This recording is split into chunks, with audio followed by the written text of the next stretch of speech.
The movement of clusters. A greater expression of the society-building power of the faith requires first and foremost still further advances in the process of entry by troops in every part of the world. The essentially spiritual undertakings of diffusing the light of Baha'u'llah's revelation ever more widely and extending the roots of his faith ever more deeply into the soil of society have measurable outcomes. The number of clusters where a program of growth has been initiated and the degree of intensity that each has reached. The means now exist for a swift advance in relation to both measures. The goal that the community of the greatest name must aspire to fulfill during the current series of global plans is to establish intensive programs of growth in all the clusters in the world. This formidable objective implies a broadening and intensification of activity on a scale never witnessed. Rapid progress towards this goal must be achieved in the course of the 9-year plan. As a preliminary step, we ask that you assist national spiritual assemblies and regional Baha'i councils to determine whether their schemes for dividing their territories into clusters would benefit from any adjustments.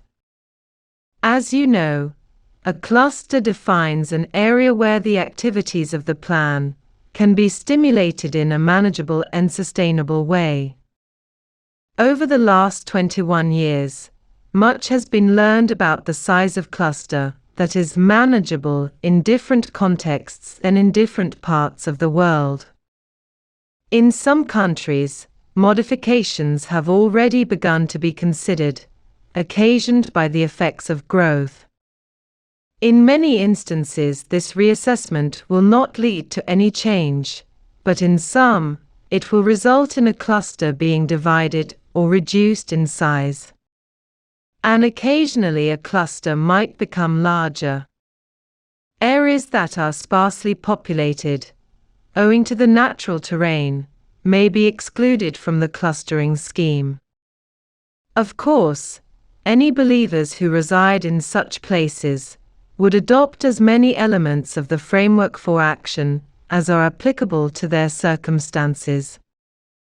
The movement of clusters along a continuum of development will remain the basic model for the expansion and consolidation of the community. The features of the developmental path that should be followed, and in particular the first, second, and third milestones that mark progress along the way, are already well known to the friends from our previous messages and from their own experience, and we feel no need to reiterate what we have stated before. By the close of the 1-year plan, we anticipate that programs of growth will be underway in over 6,000 clusters, that in close to 5,000 of these, the second milestone will have been passed, and that in 1,300 of these, the believers will have advanced further. These figures must climb considerably over the coming 9 years. Once any adjustments to the clustering scheme in each country have been determined, we ask that you work with national assemblies and regional councils to forecast the numbers of clusters where progress could be made past the first, second, and third milestones, respectively, during the plan. It should be borne in mind that these are only intended to be well-informed estimates. They can be refined later as necessary, and need not be labored over at length. As such, we request that the results of these assessments be sent to the Baha'i World Center by Nowruz. At Rizwan, we will then be able to set out the total collective aspirations of the Baha'i world for the 9-year plan. We are conscious that there are some regions and countries where the faith remains at an early point of development, and there is a pressing need to ensure that what the Baha'i world has learned about accelerating the growth process benefits these places as well. One important lesson that has become clear is the immense value to a region of a cluster where the third milestone has been passed. Once the friends in a given cluster have developed the range of capacities that such progress implies, and the means to disseminate insights and share experience about community-building endeavors are in place, then a swift acceleration of the work of expansion and consolidation in surrounding clusters becomes possible. With this in mind, it is imperative that during the 9-year plan the process of growth reach this level of intensity in at least one cluster in every country and every region. This constitutes one of the plan's chief objectives, and it will call for the concentrated effort of many a consecrated soul.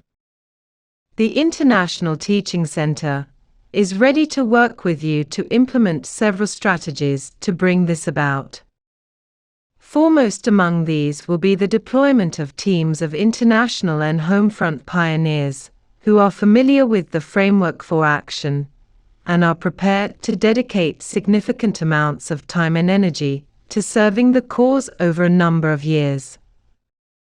You will need to impress upon national spiritual assemblies and regional Baha'i councils the urgency of encouraging believers who, following in the footsteps of so many heroic souls of the past, can arise to ensure that the light of the faith shines bright in every territory. We look in particular to countries, regions and clusters where strength and experience have accumulated, to generate a flow of pioneers to places where help is needed, and also to provide support by other means. This flow of support is one more way in which the spirit of collaboration and mutual assistance, so essential for progress, manifests itself in systematic action. The accomplishments of the previous series of plans, particularly the last 5-year plan, could not have occurred without a tremendous advance in the teaching work. An important dimension of this work is the capacity to engage in conversations on spiritual themes, a capacity which was explored in our message to your 2015 conference, where we described how it is developed through participation in institute courses and by gaining practical experience. It is evident that the pattern of activity unfolding at the grassroots opens up a variety of settings in which receptive souls, sometimes whole families or peer groups, can take part in meaningful conversations, which awaken interest in the vision of the faith and the person of Baha'u'llah. Over time, many such souls begin to identify themselves with the Baha'i community, especially as they gain the confidence to participate in community life through service. Of course, the community welcomes any degree of association that a person would like to maintain, great or small. Yet to recognize Baha'u'llah as a manifestation of God, and accept the privileges and responsibilities that are uniquely associated with membership in the Baha'i community, is a singular moment in a person's spiritual development, quite distinct from regular involvement in Baha'i activities or voicing support for Baha'i principles. Experience has shown that the environment created by community-building endeavors in a locality enables anyone who wishes to take this step to do so with relative ease. Wherever these endeavors are underway, it is important for the friends to remain mindful that the doors of the faith are wide open and to give encouragement to those who stand at the threshold. And in areas where such endeavors have been well established for some time, many believers are discovering that a vibrant expanding pattern of activity can naturally lead to families, groups of friends, and even clusters of households being ready to enter the cause. For in spaces where the possibility of joining the community can be discussed openly and inclusively among those who share a sense of collective identity, souls can more easily feel emboldened to take this step together. Baha'i institutions, especially local spiritual assemblies, must adopt a mindset that allows for such developments and ensure that any obstacles are removed. We ask you and your auxiliaries to help the believers, wherever they reside, reflect periodically on effective ways of teaching the faith in their surroundings, and to fan within their hearts a passion for teaching that will attract the confirmations of the divine kingdom.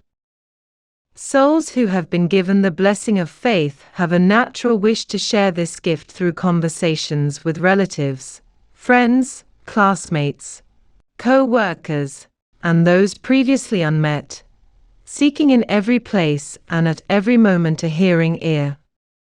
Different settings and circumstances lend themselves to different approaches, and the friends should be occupied in an ongoing process of learning about what is most effective in the place where they are.